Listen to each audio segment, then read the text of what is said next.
here, and welcome to today's video where we're looking at my Nintendo display cabinet. Now I know it feels like I've said that like a million times over the last month or so, but this Nintendo cabinet is definitely quite a bit different from the ones that we have looked at previously, where those were official World of Nintendo cabinets that retailers could actually get from Nintendo to display all of their Nintendo products in. These, however, are much more generic, just kind of generic metal cases that can be repurposed for pretty much anything that the retailer desired. In this case, this one just happens to have a Nintendo sign at the top, but as you might be able to see, there's like a PlayStation 2 sign in that one, a PlayStation 3 sign in this one, so pretty much any sign you have, you can turn your cabinet into being themed around that. Of course, I unfortunately don't have like a sign for every single console ever, no TurboGrafx sign or Atari 2600 sign and such, so sometimes the right thing that, you know, you would think would match the cabinet isn't always in there, but you know, I can't just have one cabinet for every console. I need a few more game rooms for that, I think, but I'm pretty happy with how this Nintendo cabinet turned out. As we saw in one of my previous videos, I have a World of Nintendo cabinet that contains pretty much all of my 80s themed Nintendo items, so NES, Game & Watches, Famicom, all that sort of stuff. So what we have here is kind of the continuation of that with 90s Nintendo stuff, with the first couple of rows here being all about Super Nintendo, with even some Super Nintendo consoles on the top. Might not be able to see everything right now, but just as I do with all of my cabinet tours, I will be taking that camera off after and giving everyone a nice close look at everything. But below those two Super Nintendo cabinets, we go down here to the GameCube shelf. Now you might be thinking, what happened to Nintendo 64? And it's actually over here, because I needed two shelves to kind of display all of the Nintendo 64 stuff, because there's just so many kind of color variations and bundles and things that I really needed some more room, so I figured, you know, let's not try and cram it all into this one. Move these over here, so unfortunately, no 64 in the middle there, but you come right down to GameCube, which, as everyone will know, is a console I absolutely love. And then going a little bit below that to where you probably can't see at this point, but again, I'll show you that soon, you get Wii and Wii U stuff all over the bottom there. And yeah, I just always really liked the way that this shelf came out, and hope that you enjoy seeing it too. This isn't meant to be like a replacement for my room tour or such, which I keep saying is coming. I just think that it's kind of cool, you know, to some of the cabinets in my collection I'm really happy with, to give a more in-depth look rather than maybe, you know, the more brief look that the room tour will include. So with that, I am going to now grab that camera, and we're going to get right in here and see what there is. Okay, so here we go! Going on top of the shelf, we start off with some Super Nintendo bundles, the one on the bottom being the one that includes Super Mario All-Stars plus Super Mario World. This was a game that was only ever included in this bundle, so it's quite uncommon. And yeah, so it's neat to have that bundle. On top of that, though, is of course the Donkey Kong Country themed Super Nintendo bundle. Unfortunately, the SNES doesn't have like a nice green theme or anything to it, just includes the game, but otherwise the box is actually the coolest looking part of that. And on top, just an ordinary Super Nintendo with Mario World and 2 controllers, so pretty much the original set. To the left of that, we get some Sega stuff, so of course it doesn't really fit too much with the Nintendo theming, but I'm not too worried about what's going on the top of the shelves here. Things are just kind of in their place, and some N64 consoles as well. Moving in here though, we have a lot going on. You wouldn't really see it normally just from looking at the front, like if you go back to the beginning of the video, but there is some kind of, you know, stuff hidden all up in here, and you can kind of even see how the boxes and such sit on top of the cabinets and the light passes through, which is why I always try to keep kind of this front area here clean, because that is what allows the light to get in there, and of course makes everything look nice. And before I cleaned up the top of the shelves about a month back, it was kind of a problem that not as much light was getting in as I would have wished. But you're gonna notice the cartridges up here, and those are just kind of some extra ones I kept in case I ever got boxes or consoles that needed them. We have a batter up Super Nintendo game, still sealed, that includes like a physical bat you would swing to swing the ball in the game. You get some wireless Super Nintendo controllers, the Dual Turbo. We actually looked at the NES counterpart of these, because they are also made by Acclaim, and they unfortunately did not work super well. You have a Super Nintendo Mini. We have another Donkey Kong set, this one of course being my best condition one, so I figured I'd put it here. It's just such a nice kind of looking thing from the front, even though again, it's unfortunate that the console isn't anything too special. We have a Super Bomberman Party Pack, which is really neat. A big box Super Nintendo game that of course includes the game, plus a multi-tap, so you can get up to 4 players in there. There's unfortunately going to be a little bit of door changing here, so please bear with me.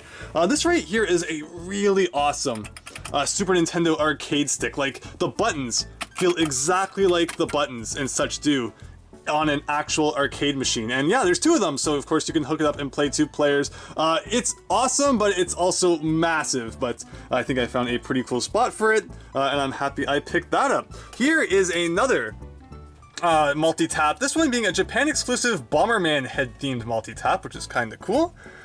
Some accessories and things. Something you're not going to see too often is like this right here, an actual official Nintendo sealed power adapter, like sold individually.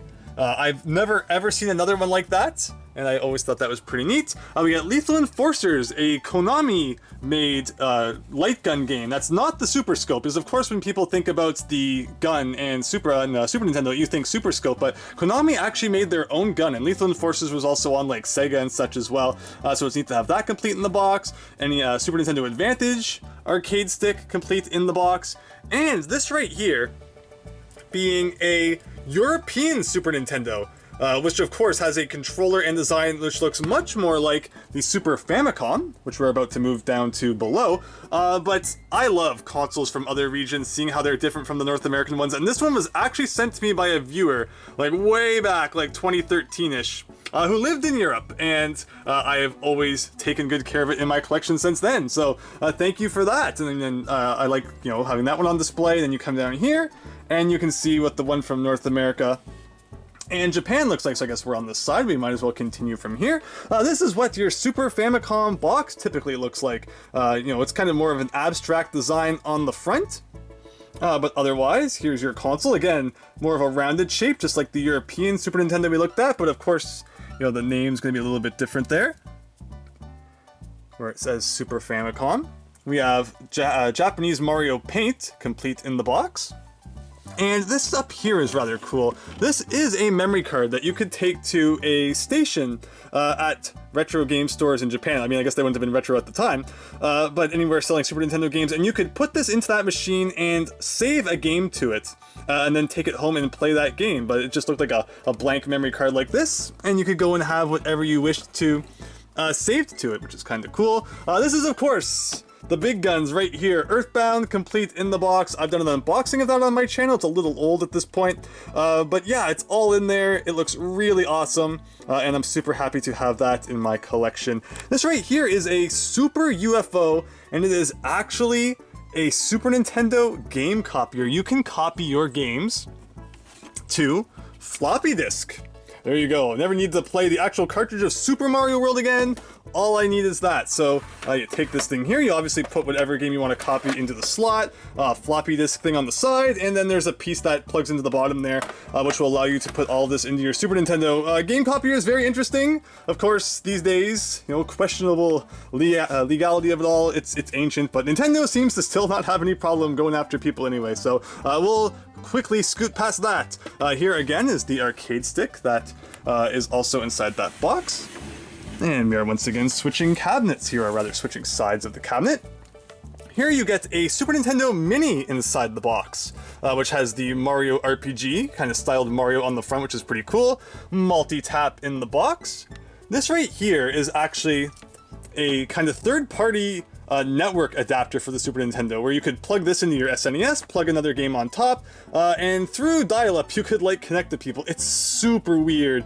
And these days I don't think there's probably much use for it. Maybe people have kind of, you know, homebrewed it back together, but it is just kind of a bizarre thing overall. And the Sega Genesis had one as well, but I never knew anyone personally who got any use out of it. This down here, of course, a couple Super Nintendo controllers. This is Super Mario Omega in the box. So there's this guy out there who made this ROM hack called Super Mario Omega, and this is the boxed version of that. I always thought that was pretty cool.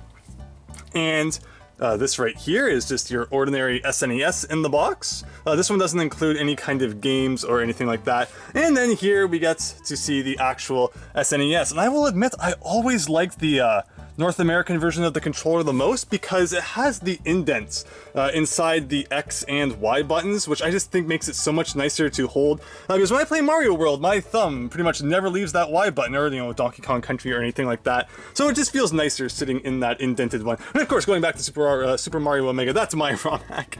I've always loved the boxed version. I actually helped design that. kind of gave the idea and such to someone who approached me and they're like, hey, we want to sell your ROM hack. And I'm like, cool, how much of the money do I get from that? And they go, 0. I'm like, okay, whatever, just give me a free copy. And they did. But moving on down, let me get into position here. We're now on the GameCube shelf. And this right here is just kind of like a GameCube carrying case. There's a lot going on this shelf. There's some extra games I just kind of had up there in case I ever want to fill a box with them or such. We have a, not purple, it's officially indigo Game Boy player there, which is kind of cool. Never originally sold in North America. And then a whole bunch of different kind of GameCube bundles at the back. But let's go through this one by one. Where here we have the Platinum controller, still in its original plastic casing. We have a Wavebird wireless controller.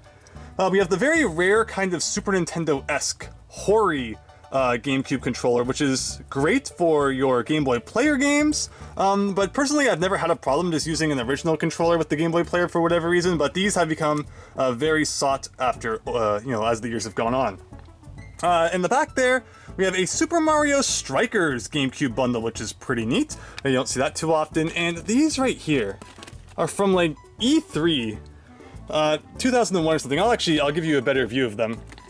But those were given to me by a viewer, again, way back. It's amazing just, how many things in these cabinets have been given to me by viewers over the years, and I just appreciate them so greatly. But I think it's from 2001, actually, just kind of promotional stuff that you would have gotten at E3 or maybe another event, talking about the GameCube and just, what it was going to be. And I've actually done video in the past of me looking at the contents of that CD, and I'll link it to anyone who may be interested. Below here we have a Korean Game Boy player, which is unfortunately black, so it's not like, super neat or anything like that. It's not a color that we didn't get in North America, but it's cool. Definitely always love to get those things from other regions. And let us shift this door. Okay. Here we have a Platinum GameCube, but not just any Platinum GameCube, it's the Pokemon XD, Gale of Darkness Special Edition one that kind of has that special plate in the top, but otherwise it's a pretty ordinary Platinum GameCube. We have a black GameCube with the Game Boy Player, and this is actually a Japanese GameCube.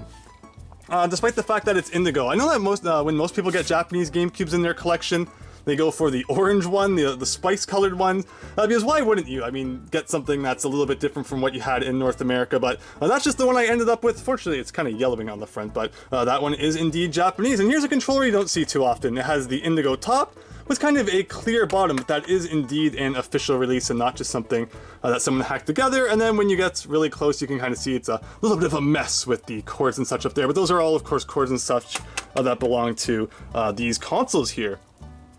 Moving on down though, here we have the Wii shelf, and there's there's some Wii U stuff on here too, like this isn't technically Wii, Wii U. You could of course use that controller on the GameCube if you still wanted, or you get that as well. Very good for the Switch, but this is just all sorts of kind of big box bundles and such that were released during the Wii and Wii U era, and there were quite a few of them, and actually also some GameCube bundles at the bottom as well, which we'll move on to once we've had a good look here.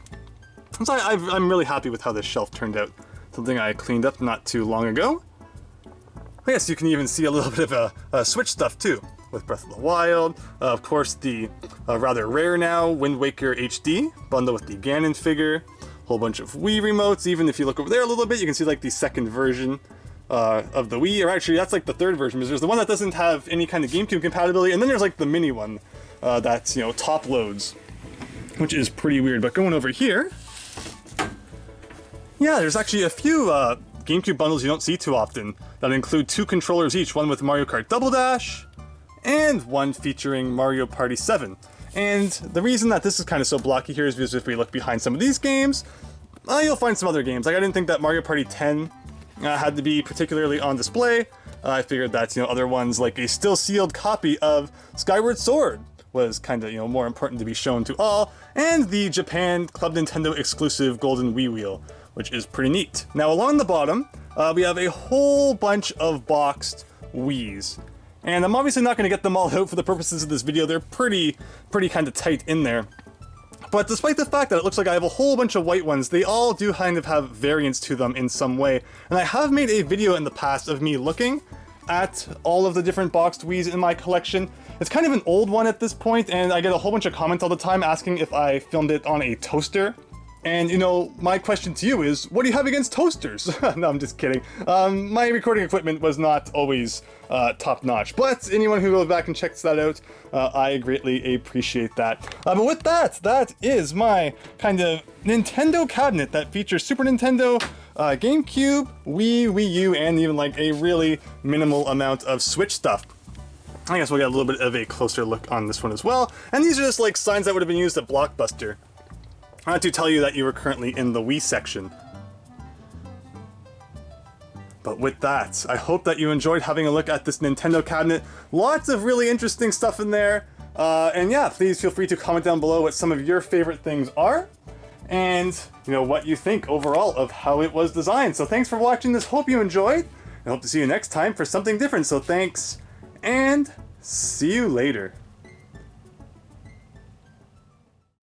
Thank you so much once again for checking out my videos. I really appreciate it. And if you enjoyed, please consider leaving a like and subscribing, as it really helps my channel out. With that said, hope to see you next time.